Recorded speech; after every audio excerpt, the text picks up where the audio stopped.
You're tuned in to Vivid Life, the podcast, with Dr. Marceline Gurley.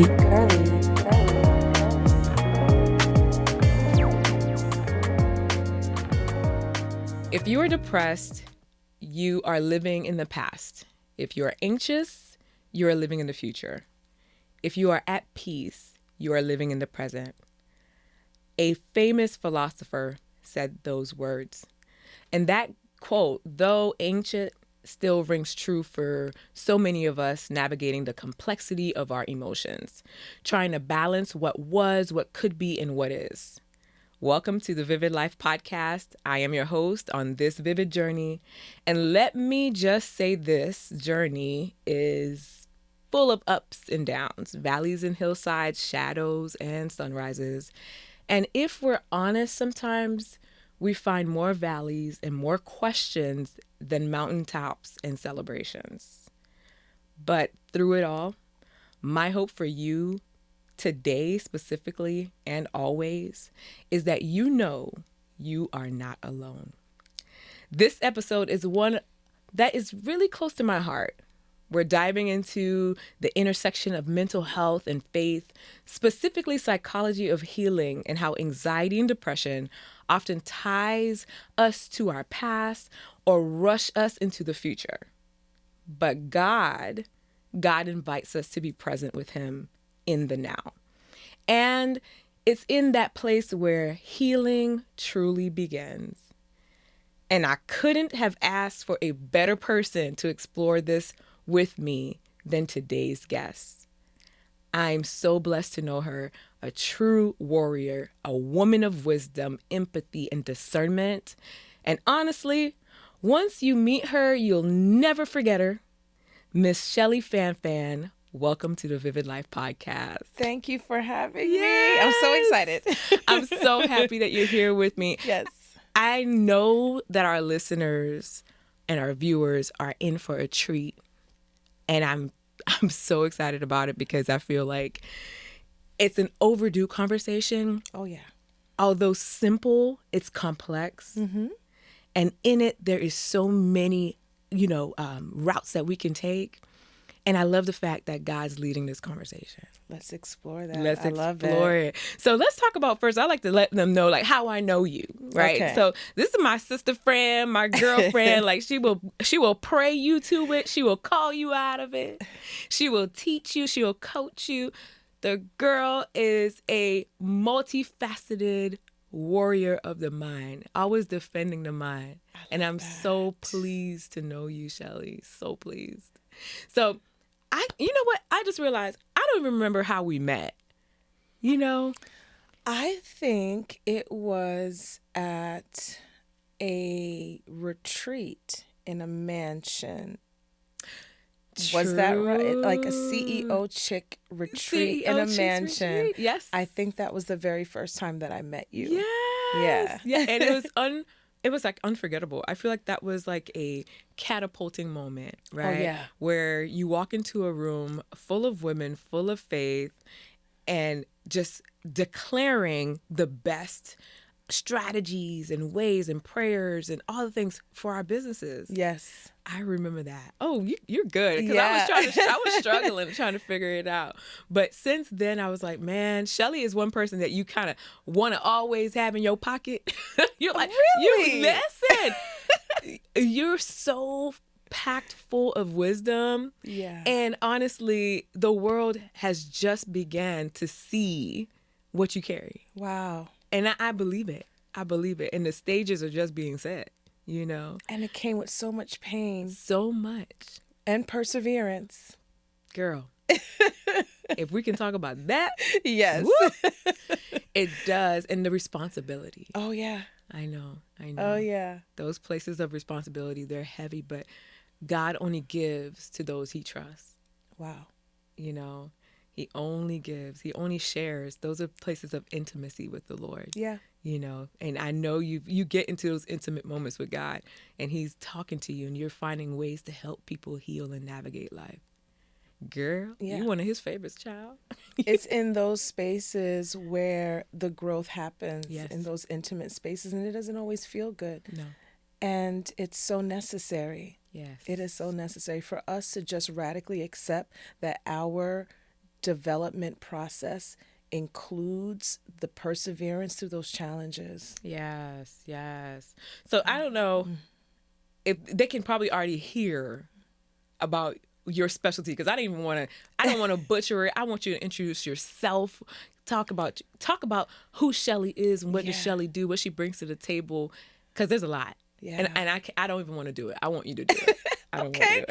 So professionally, Yes. I'm a licensed psychotherapist, and I practice in the state of Florida, and I have been practicing now 26 years. And I get to work with individuals and helping them to overcome emotional injury. And in that vein, I'm a trauma and addiction expert, in addition to a thought and behavior transformation expert. I get to work with married couples and exclusively dating partnerships and helping them to overcome their intimacy challenges. I get to work with corporation leaders as an emotional intelligence expert.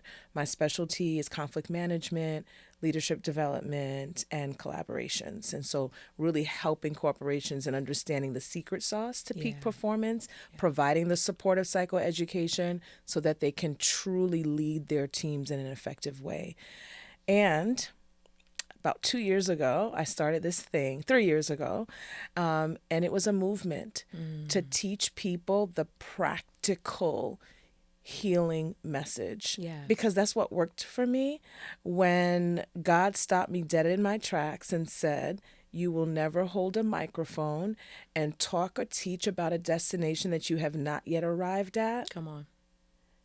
Not only that, when I was saying, God, not only is this season painful, but you're going to expose me in this season as well.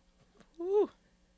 Because when I was going through those dark seasons, it became very public.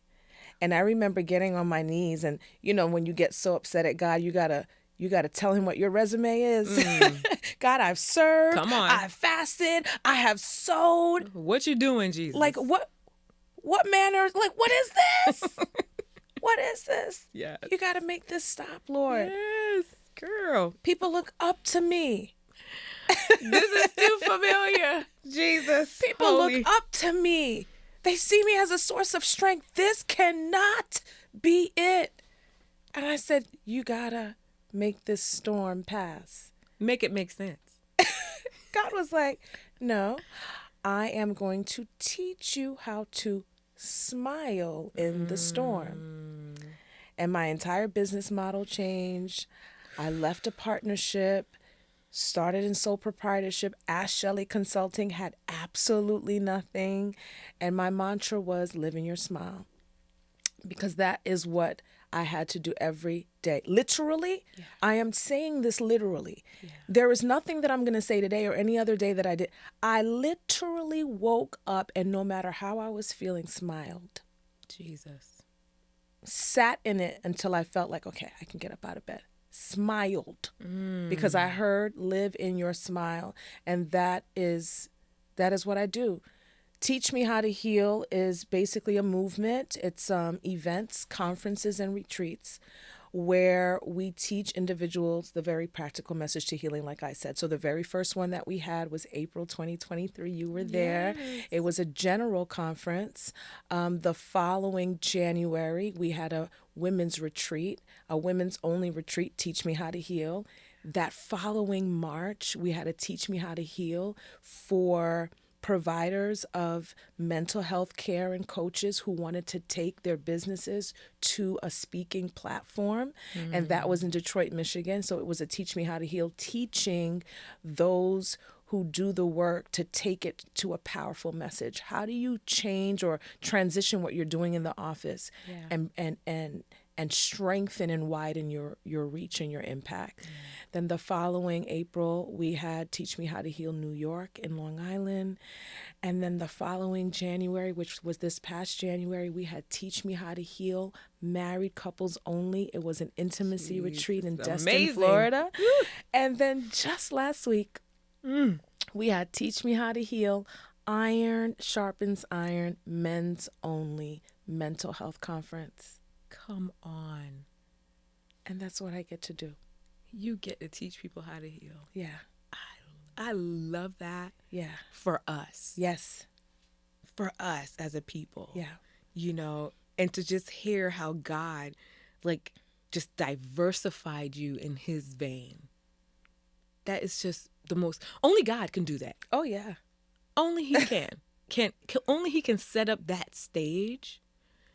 And I don't know if everybody else heard it, but I'm here in New York, Detroit. I'm like global. Come on, Jesus. Oh my gosh. The message is global. Yeah. It's universal. It's for everyone who needs it, including our listeners today.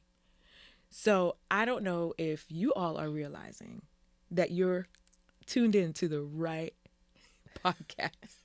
I'm not gonna boast about this one, but I'm just saying, like, we talk about the real stuff here. We talk about the things that affects us all, and I'm bringing on people I know that has walked this. Yeah, we're not just talking about book smarts, Schellie. We live what we talk about. Yes, you know, every day. Mm-hmm. And to be a testimony, you have to have overcome the test, or even walking the trails of that. Right now. That's correct. You know, and this healing on the move, I love it. This healing movement, I'm in it. Yeah. So I get it. But I want to jump in with some questions because, like I said earlier, we're learning how to heal through depression, how to heal through anxiety. Yeah. But I want the people to understand this thing, because what I know as a clinician is that depression and anxiety are symptoms of other things. So here today, I want to define these things, dig a little bit deeper, use what God's given us as tools to help these people heal. Yes. You know, are you ready to help these people heal? Yes. Come on.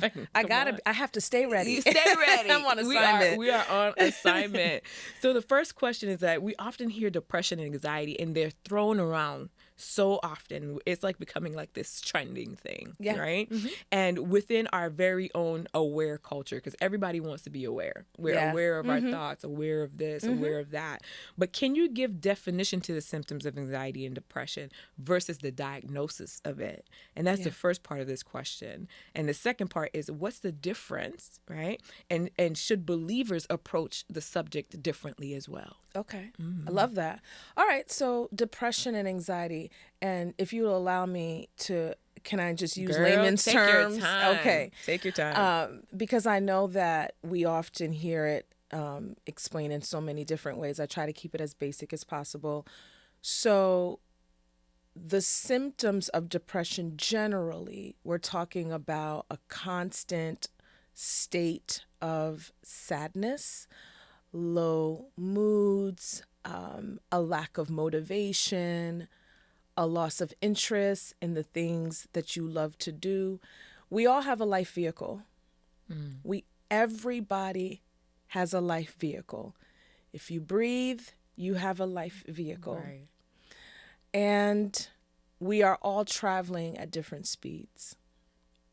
And so just think about pressing on the accelerator will determine just how fast we are moving in this thing that we call life. I often explain depression as a releasing of that pressure. So you're no longer accelerating, right? It's like a depressing. It's coming off of that pedal. I do want to say this life vehicle that I'm talking about, we're not all driving. Some of us are, because we've done the work. Come on. We've gone through the counseling. We have been on our knees in the presence of the Lord. We've had recited those scriptures over and above how we were feeling in that moment. We did the work. We walked the walk. We sacrificed. We crucified our self-reliance and went before the Lord and did the work in the natural as well. And so because of that, we get to drive our life vehicle. Some, their life vehicles are driven by their thoughts. Yeah. Others, their life vehicles are driven by their emotions. We're going to get to that in just a second. Yeah.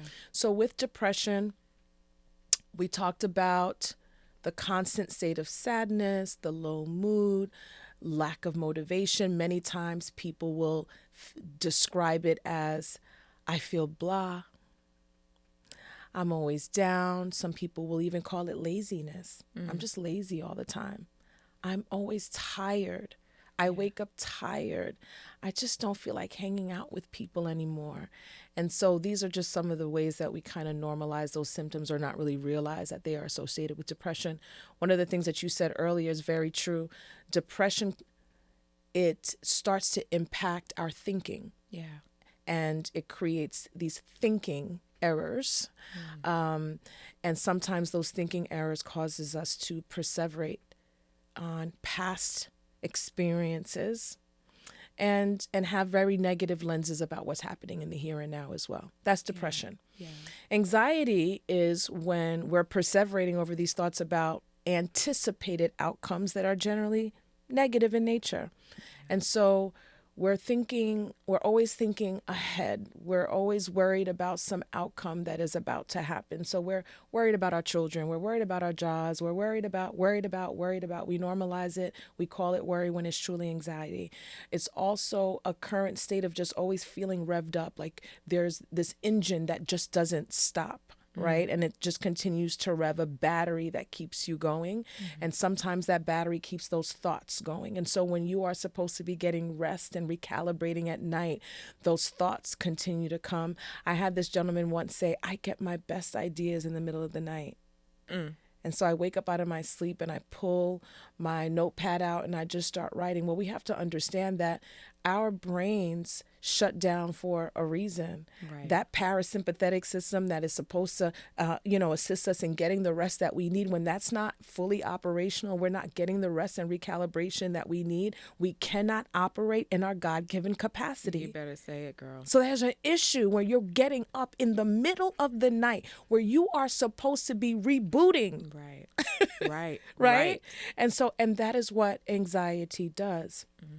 Sometimes we may have the symptoms, but not necessarily experience it in the persistence that and the disruption, the dysfunctionality that sometimes comes from having depression and anxiety. We may not necessarily meet criteria to have a full-blown diagnosis, but you can still have the symptomology.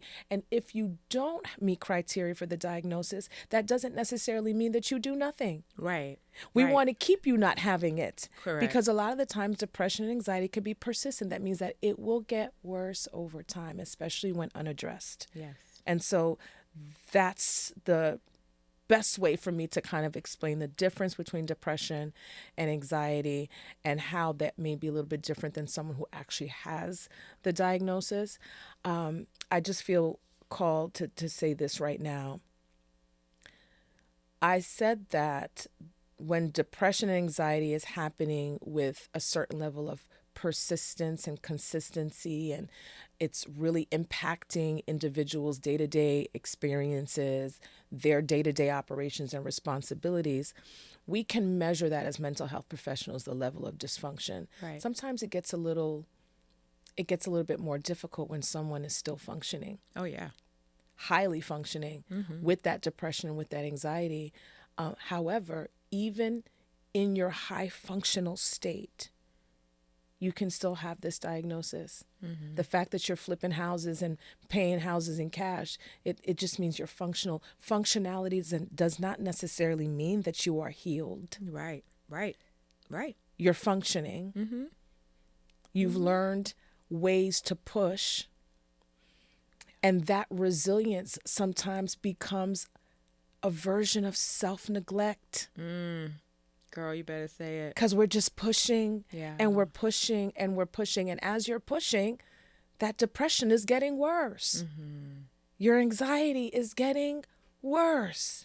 It used to be sleep disruption. Now it's sleep disruption. It's appetite disruption. You're not able to get along with others. Your interpersonal effectiveness is poor. Your quality of your thoughts are poor. Because the quality of our thoughts expose the quality of our lives. You better say that again. So true. So true. And we see it so much in our field, right? Yeah. And just because, like you said, someone is just, they're on the move, they're moving, that doesn't mean that they're not carrying a weight or cinder block, Right. Mentally. And it gets heavy, but eventually the cinder block will drag you. Come on. it will drag you. Yeah. So yes, you're functioning now. You look like you're winning now. But if you do not address the cinder block of depression or anxiety, it's going to be a place where you can't even run from. That's it. And at that point, sometimes it may even be too late. And you're going to start self-medicating. You're going to medicate with something, either drugs, alcohol, sexual activity, promiscuous, like all the things. Right. Just to feel okay. Yeah. What a place that we can potentially get into that we never thought we would ever get to. Right. That's right. scary. Because sometimes we see it so clearly in other people and we don't see it in ourselves. We're all in our own BS, and that stands for blind spot. Yes, yes. We are. And so, I tell people, like, if you feel like you are not ready to sit across from a mental health professional and give yourself the gift of a mental health assessment, because that's what it is, right? Because it starts a process of awareness. We cannot change outside of a state of awareness. But if there's anyone that has that hesitance, I always say ask 3 like super honest people that will never lie to you. Or even if they're not really in your familiar circle, and just ask them this question, 3 people, do you think I'm well? Because a lot of the time those people will see it. Yes. And we think we're wearing the mask. Right. Right? There's no way to mask that. No. There's no way to mask that deep-rooted sadness that can be connected to many different things. Root causes can be so much, right? It could be a medical issue. It could be a chemical imbalance. It could be a genetic predisposition. Your mama worried, your grandmother worried, your great-grandmother was always worrying, like, right? It's generation. But giving yourself the opportunity to discover that and heal from that, that's a gift that we can only give ourselves. That's true. And how about us Christians, right? Us believers. Mm-hmm. How good are we at doing this? Because I feel like we can hide behind like, girl, God is good. It is well with my soul. Too blessed to be stressed. We're doing it. We know the church lingo. We know the faith lingo. Oh yeah. But talk to them. Talk to us. Yeah. Who are these closet depressive individuals. Yeah. We hide all this in the closet of the church, right? Girl, I'm going to service 17 times this week. Yeah. But I'm neglecting my life altogether. It's horrible.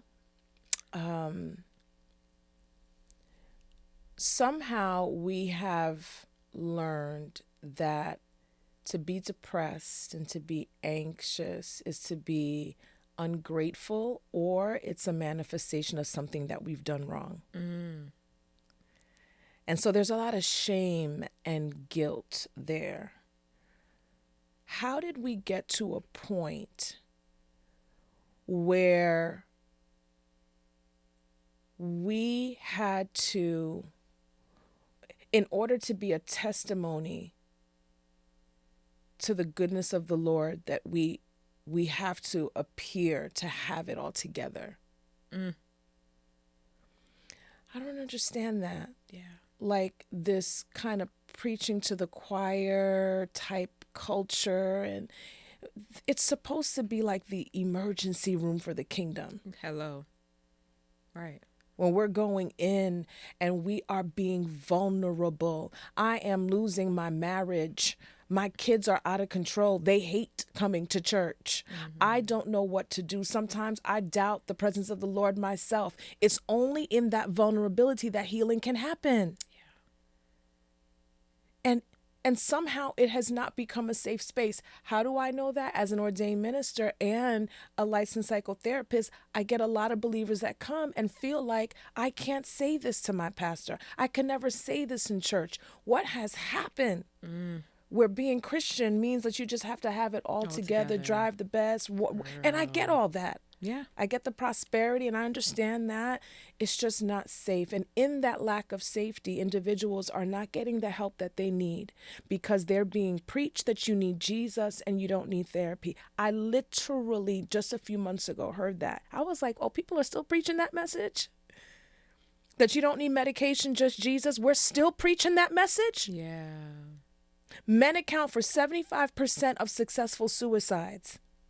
We're not talking about people that are not in, that are in the world. Girl, come on. We're talking about kingdom believers who have accepted Christ as their Lord and Savior, that are suffering in silence. And I'm just quoting that because I just had a men's conference. Women are in that distress and suffering as well. Yes, they are. And so where do we go? Where do we go? If vulnerability and transparency is required for healing, where do we go when it's being preached that all you need is Jesus? And so what happens when I am fasting and I am praying and I still feel like I want to end my life because this pain is unbearable? What am I doing wrong? The pastor laid hands on me and I still feel this way. What am I doing wrong? It increases the frustration, Yeah. the increase of doubt. Yeah. Then you start to wonder if our God is real, right? And I feel like we also have to remember as Christians that this life is going life. It just is. Yeah. He never said that the road was going to be easy. And he did not say that we have to be this type of resilience that means that we don't need help. Like David needed counsel. Yes. So he had to play the harp for Saul. Like it has to be done. The work has to be done. We can't decorate it in worship. Right. But we have to bring it out. Right. In worship. Right. Right? To the only one that can pick it up. Right. It has to be a partnership. When I think about the church and I think about mental health, is the fact that we have forgotten that this is a partnership. I am partnering with God for my healing. It might not work the way I thought it was going to work. It might not look the way I've seen it done on TV and these, Netflix movies where the person gets, it might not. Come on.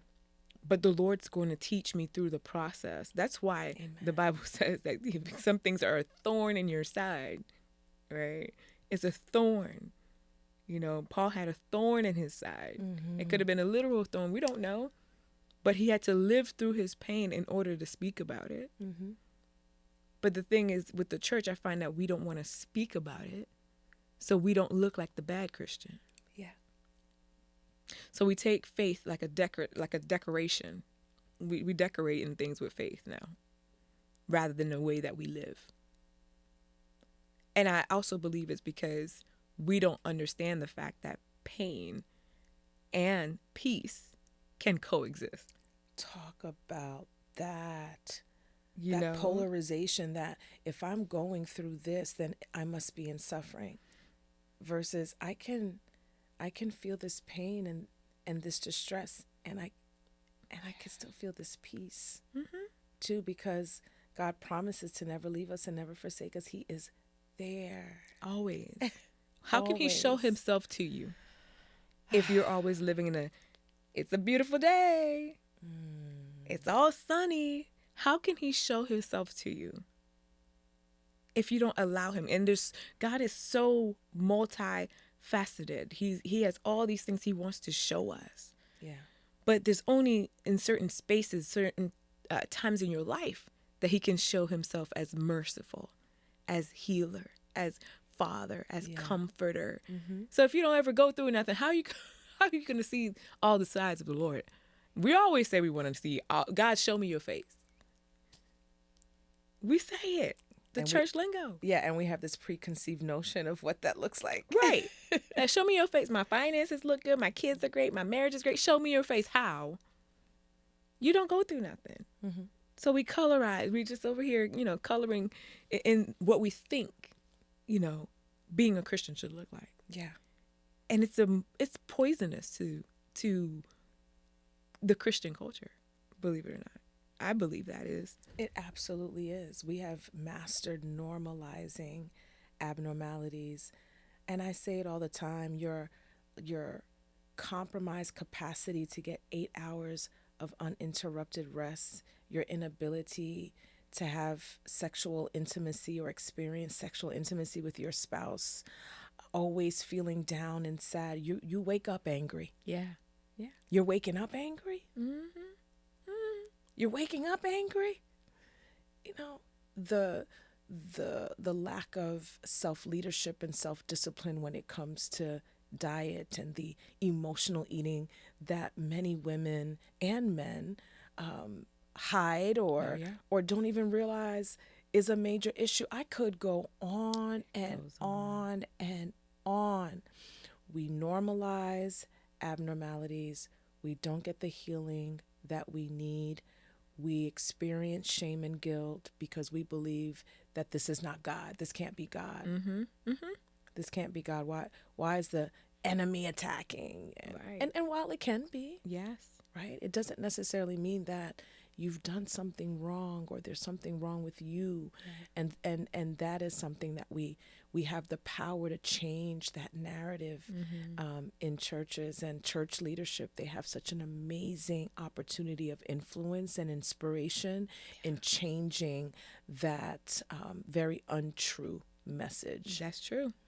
Because I was actually teaching a class not too long ago. We were talking about, like, in leadership, specifically church leadership, the amount, the percentage, the increase of suicide in our pastoral staff. Wow. It is so common that it's sickening. You would think a pastor preaching the word of God, studying it every day, day and out, praying and all the things, wouldn't get addicted to drugs or alcohol and wouldn't think about ending their life. But it's happening. It is. Nationwide. It is. It's scary. It's to the point where I'm like, wait, did you just say 75% of leaders in the church have depression or anxiety? Wow. Whoa. So I want to ask this question. It's like, what role does faith play in overcoming these anxieties and depression? A huge role. You know, studies show that individuals who have significant alignment with their spiritual beliefs, because some of us don't. Girl. You're claiming he is Jehovah Jireh. He's your provider. But girl, you losing your mind when the money starts acting funny. What do you truly believe? Right. Girl, we don't even know what we believe. Yeah. Like, what do you really believe? Let's start there. What do you believe? Because you can't have conviction for things you don't understand. Schellie, you preaching now, girl. And so we need to really ask what do you believe? Do you believe that God could heal you? You believe it for them. Do you believe it for you? Come on. So let's start there. We got to check our faith and be able to expose the blockages. Yeah. Like, be real about the church hurt where they told you, oh, that's a spirit of offense. Yeah. And so you just took it on, but didn't really heal. I could go on and on. We really need to just define what that is for us and how aligned are we with what we claim we believe. My ex-husband is Muslim, and I remember being at a basketball tournament for my son when he was small, and it was time for him to pray his fifth prayer of the day. And he put some plastic on the floor. He prayed right there in the whole arena. I'm not saying that we should all be Muslim. Right. I'm talking about conviction. Right. Like, what do we really believe, and how well are we aligning with that? Because our faith, or lack thereof, almost always shows up in the way that we love, in the way that we parent, and how we show up in crisis.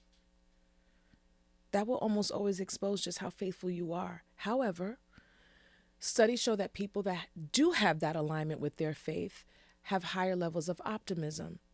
And those optimistic thoughts help in the healing process. That's with physical health. It is also with mental health.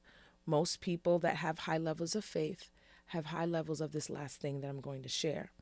There is a lady by the name of Mary Copeland, and she pioneered the Wellness Recovery Action Plan. She's amazing, and she talks about 5 elements that are absolutely necessary in healing, specifically mental health healing. Or I don't know if she specifies mental health healing, but for the purpose of this conversation, for mental health healing, personal responsibility is one.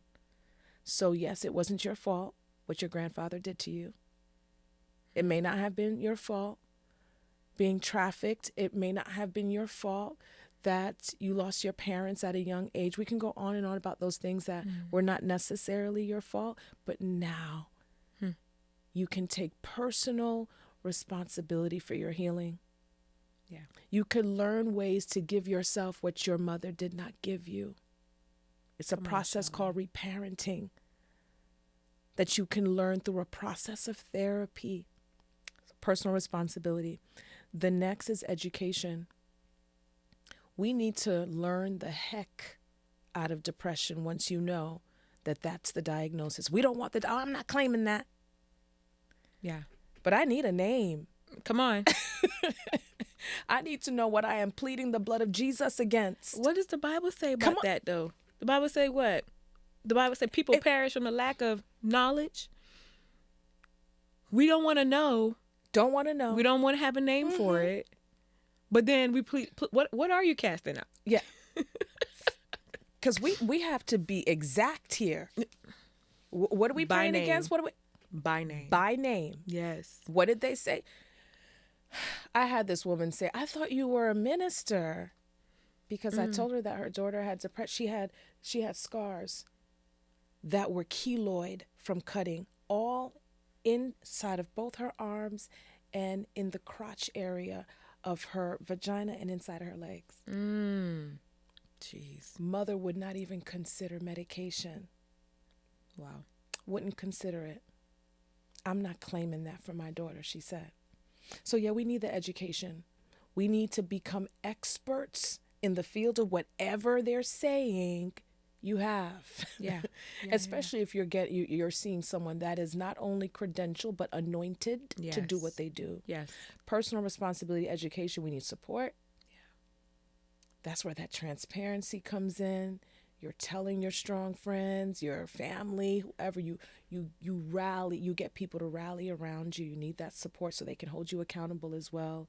That support can also be, it could be natural support or it could be manufactured support. That support could be like my therapist, my coach, my pastor, the prayer warriors at the church. So now you got them all. You got it in the natural, you got it in the spirit, you good. Yeah.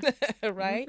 And then the next is self-advocacy. You cannot self-advocate for yourself without the education. No, you can't.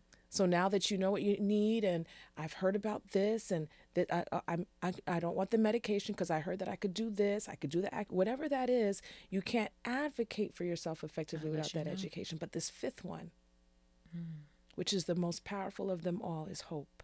Come on. Hope.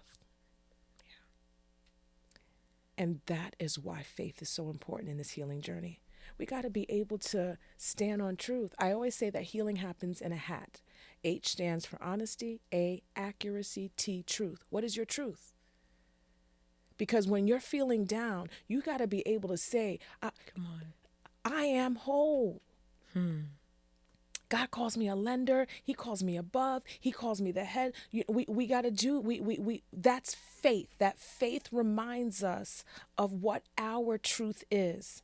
And so declaring that is important. Affirmations are powerful. When we're speaking and declaring what we say is truth, it could literally reprogram our brains. There's something called neuroplasticity. That means that you can change the way that you think. You don't even have to believe it. No, you don't. You just got to say it with consistency. And you're rewiring that brain to do what it was supposed to do because you are wonderfully made. Come on. Thing. Yeah. It's a beautiful thing. I mean, God is the best neuroscientist I know. Oh my gosh. And he knew what he said in the word, take every thought captive. He knew what it meant. He knew. But it's the practice of this. Mm-hmm. How can you take thoughts captive if you never have a thought? We're in this practice often but we actually decide that we're just going to go with what was said. I remember there was a time I just got tired of going with what people said to me, because I ended up becoming what they said and not what God said.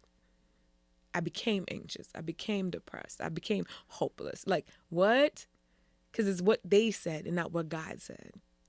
And I love the fact that the Lord has this transaction that he's always doing. You know, there's always an exchange here. Mm-hmm. I will give you joy. I will give you, he's like, come on, give me this one and I'm going to give you this one. But you got to know, you have to be educated. You have to be knowledgeable that this is accessible for you. Even as Christians, right? Even as believers, we tend to just keep taking what the world says. And we take it on as a badge of honor. We're like, oh yeah, so I'm depressed. Marcy. It's such a trending thing at the church now. And you know what I can't stand? This has nothing to do with my notes or even questions or anything like that. You know what I can't stand? People owning these symptoms. My depression, my anxiety, my anger. Who gave them to you? Why are we putting our names on these things? Oh, yeah. We don't want a diagnosis, but we'll claim a symptom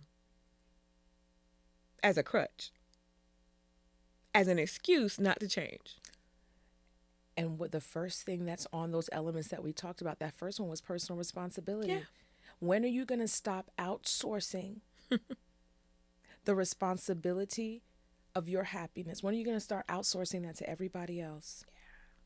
It's not your husband's job, your children's job, your boss's job. It has to start with you, because the way we treat ourselves, we give other people invitation to treat us the same. Yes. You're neglecting yourself and you wonder why nobody pays attention to you, why you feel so neglected in your marriage. Well, try to start loving yourself. Oh, come on, speak about it. Being responsive to yourself. But yeah, I'm depressed. I'm this. We have to stop making excuses. Our healing is a gift to this world. Oh, come on, say that again. I no longer say, oh, my purpose is to be better than who I was yesterday. I stopped saying that because if I wasn't at my capacity yesterday, then that's not my goal. That's not my yardstick. Our yardstick is God's, the divine, the God-given capacity that we have. Yeah. Oh, I get mad at depression. No, I got too much work to do. Yeah. That's my capacity. And so I become protective around or protective over my capacity. Your healing is good for the millions of women and men that you are going to impact globally. Yeah. Your healing is good for them. Your healing is good for God. Mm-hmm. Your healing is good for you as well. Mm-hmm. But it benefits so much. It's not about us. Nothing to do with us. It's not about our story. It's not about our walk, or not even about our struggle. It's about, how does God get glorified in all of this? That's it. In all of it. He knew it was going to come. Yeah. He knew you were going to struggle with it. If David struggled with it, right? And he's hiding in caves. He's depressed. God, where are you? My soul hurts, this and that. The Psalms are all that, right? Yeah. Oh, yeah. He was very clear about his despair. His despair was very clear. It's very tangible. Sometimes when I read through the Psalms, I'm like, I could see comfort happening in one verse, anguish in the next, anxiety in the next. And I'm sitting there like, David, what's going on here? Yeah. The congruency. Yeah. Why do you think we are exempt from that? We're not. What did David do with all of these emotions that he was going through? He always ended every verse with giving it back to God. Every chapter. I sit there and I'm like, he took us on a whole journey. But then he took it back to God. Lord, I thank you still. Still yet I trust you. Yeah. Mm-hmm. Still yet I know you're working something out. It don't look right now. It don't feel good because I'm anxious and I'm depressed and I'm running and I'm hiding in caves and I'm doing all this stuff. But hey, God, I trust you. Yeah. I don't feel like David ever hid his emotions in those scriptures. He never hit him. So why in the world, as church folk, Christians, believers, we think it's okay to just hide? Nobody should see how I'm feeling. David had it all displayed for you and me, so we can have it as an example, as a guide. Yeah. How to take things back to God. Yeah. We prolong our emotional suffering when we don't acknowledge things as they are. Mm-hmm. Mm. Sit in that. You are in a failing marriage. Sit in that. Yeah. Acknowledge that. Yeah. Share that with someone. Carrying that like it's some big, symbol of shame and... Yeah. Because your breakthrough can be in an exchange that you had with someone that you didn't even know. Yeah. Can partner with you to heal your marriage. Healing is possible. Healing is possible. Healing is possible. We just talked about faith and how important it is. And guess what? There's another thing that comes along with that faith, and that's works. Yes. Working the faith out. Yeah. Operating within your circle of control. As you are waiting for God's super, what are you doing in the natural? What therapist do you see? What medication are you on? If that's you, what diet have you committed yourself to? What are you doing? How are you participating? Yeah, we got to do the work. Got to do the work. I mean, and you said something like, in my life right now, and I had to really look myself in the mirror and say, girl, you're grieving. You had a loss. What are you going to do? You take your time. Everybody's like, you don't have to do this. You don't have to do that. No, I'm going to do it whatever way God wants me to do this thing, right? And God has me in a space where I'm having to walk this healing out loud, because he understands that I'm often and always in my head. I'm the one to detach and run away and disappear. You probably won't even recognize that I've been gone 6 months. Like that's Wow. me. Yeah. And God's like, well, you're not going to go hide like you want to. You are going to walk this thing out. I remember specifically the week that my husband passed. Someone said they were going to take my kids to daycare. And I was like, no, I'll do it. I will do it. And they're like, why? I'm like, no, I'm going to take them by myself. I was so angry, Schellie, that I pulled my passport and my 3 babies' birth certificates. I wasn't going to take them to daycare. I was going to hop on the next plane, go to the airport, and a one-way ticket to an island to run away from the life that was presented before me. No one knew. So I argued with my siblings, like, no, I'll take them. And finally I was like, fine, you guys can come with me. And as we're dropping them off, I was angry that I wasn't able to run away because of my despair, my pain, my grief. Came back home, my mom said to me, she's like, where do you think you were going? I'm like, nowhere. What are you talking about? She's like, where did you think you were going? My attempt to run away from my pain rather than face it, sit with it, and realize that it's okay for me to have this pain. Yes. It's okay to be angry. It's okay to have all the questions. Does not make me an awful Christian. Doesn't mean I don't have faith. It makes me human. Beautiful. And I'm living this human experience. Yeah. And now God has me in a space where I have to live it out loud. Even when I'm in my tears, even if I'm upset, it's okay to go to another brother or sister and go to my church and be like, hey, today is not a good day. Trust me, Schellie, when people call me like, hey, how you doing today? I do not sugarcoat it anymore. It's an awful day. I've been in bed for 2 days. I will just, you asked, I'm telling you. Good for you.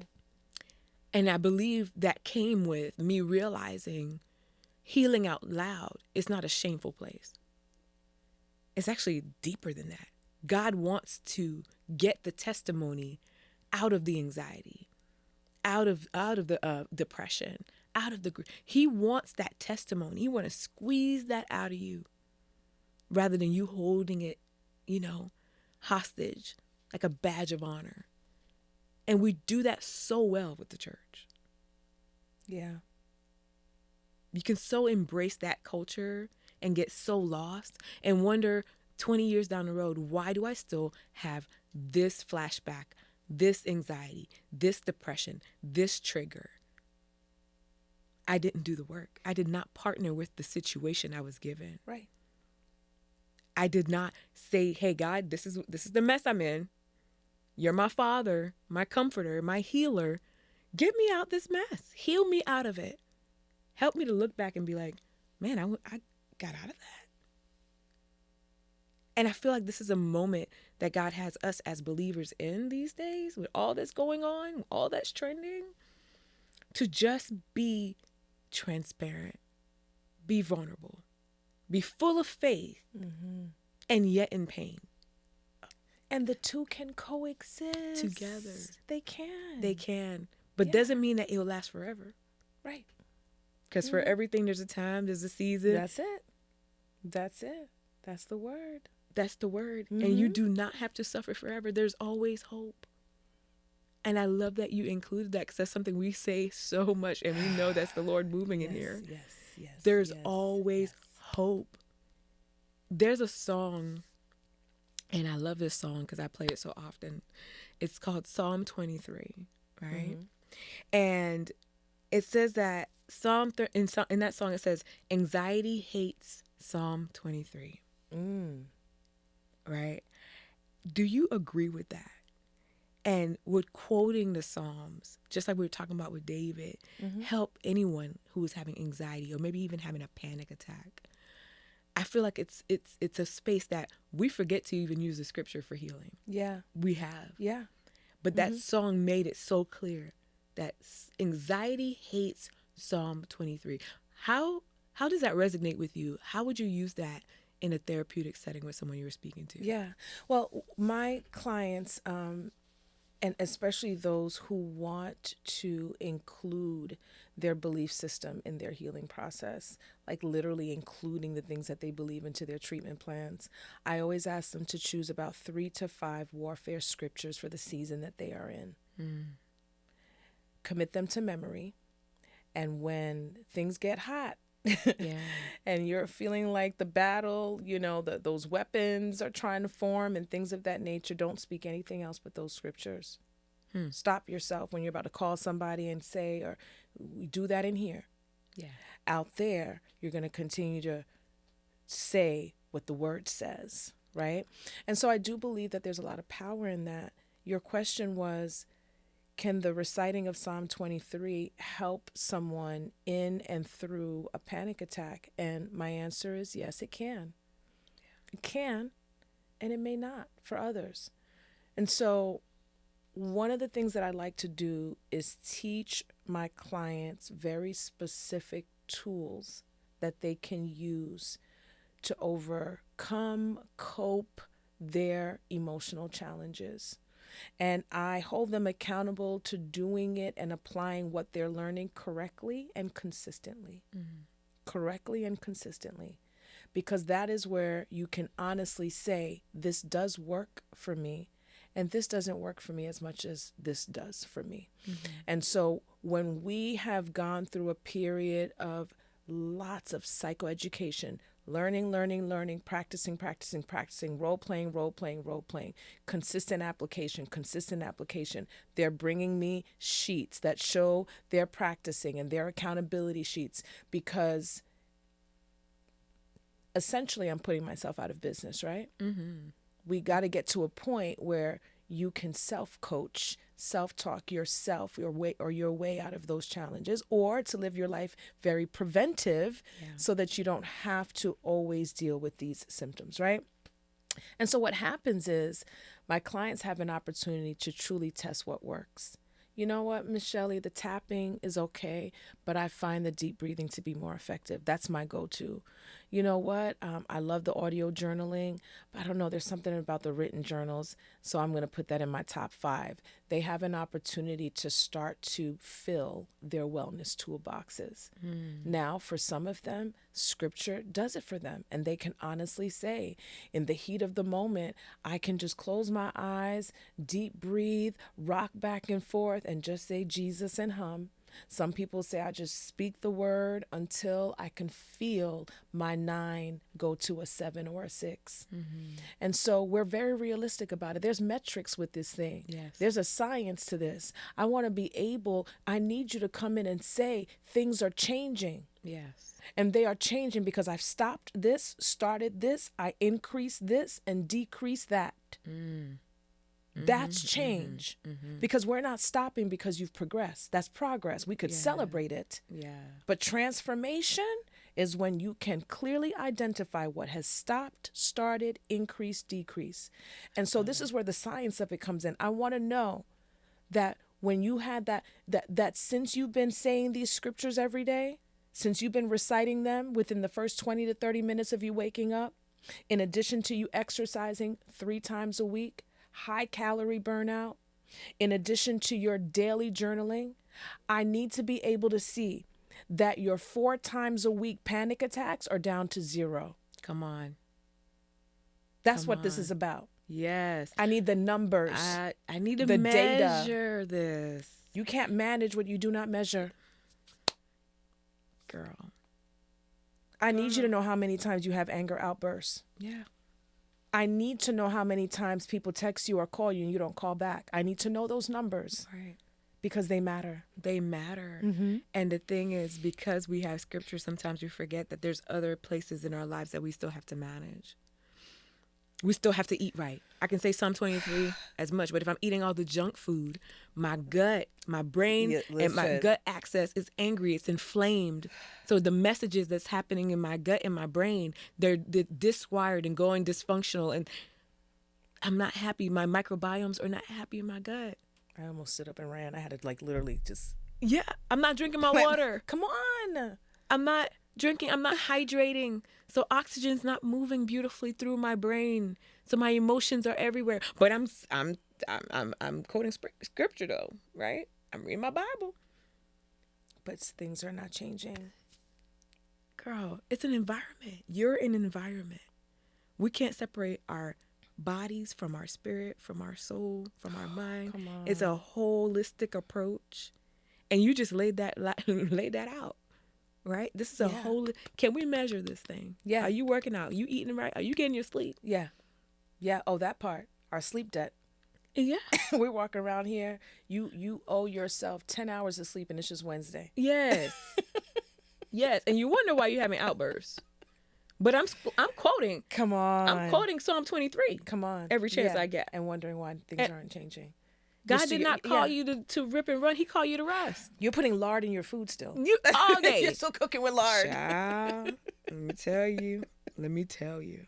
But I'm going to close this segment with this because we can go on. I think we need part 2. I know. We could go on with this, but for the listeners who feel overwhelmed, they feel stuck or even hopeless, they are dealing with anxiety, they're dealing depression. Yeah. What message of faith and healing would you share with them today? I say this without a shadow of a doubt. Healing is possible. Yeah. And it's well within our reach. We all have different backgrounds, different traumas, different experience, different upbringing, but there's something that is the same for us all. Our thoughts charge and fuel our emotions, and our emotions influence how we show up in this world. Yeah. It influences how we choose, how we show up.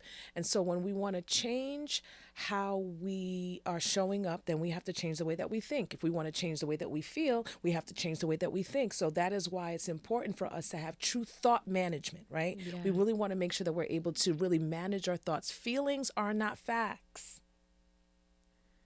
Yeah. Feelings are not facts. So my message right now is you may feel like nothing could help you. That's not a fact. You may feel like you're all alone. That's not a fact. You may feel like it would be a waste of time to do anything else but just continue to deal with what you've been dealing with. Those feelings are fueled by thoughts that most of the time are thinking errors and a plan of the enemy anyway. Yes. And so I'm here to say that healing is possible. It is possible for you. You have to give it a chance because this world needs you at your healthiest self. We need you right now. Yes. Right where you are. We need you right now. We all have gifts, abilities, and talents that were given to us for us to gift to the world. Yeah. And so healing gives us an opportunity to be platinum versions of ourselves. And so whether it's depression, anxiety, well, I'm hearing voices, I'm seeing things, I have lost everything. I don't care what category you think you've fallen in severity, healing is possible for you. That's it. Period. That's it. Period. Healing is possible for you. Some of us minimize our situation. We maximize it, make it seem like it's impossible. Healing is possible for you. Feelings are not facts. Your thoughts can be rehabilitated. It's a beautiful thing. Give yourself the gift of healing that only you can give. That is what I would tell them all. I love it. I mean, you know, the young people are tapping like this. I love it. Yeah. Schellie, thank you for being with us today. You. Thank you for gracing us with the message that you just released. I know it's not a common conversation, but I had to have a conversation with you. And I'm excited for more. I'm like, hey, I think the invitation's already open for a part 2. But at this time, so if you know that I am an avid juicer, and I actually wrote a book about how juicing transformed my life. If you're only listening to this, I need you to go to YouTube so you can see the beautiful, vibrant color of this juice, of this delicious juice. And so our Shot of Healing segment is brought to you by our partnership with There's a Juice for That. For more information and to purchase the book, see the link in the show notes. Our juice today is called the Melon Melody, okay? This juice is one I enjoy on a warm summer day, but the benefits is that it keeps your skin youthful because of the collagen-producing tendencies that is powered by its vitamin C content. So let's toast and close with this in mind. There is always hope for a vivid life. Happy healing. Ding, ding, ding, ding, ding. Yay! Ooh, I love this juice. Melon. Ooh. Fresh. Celery. I love, love, love. Until next time.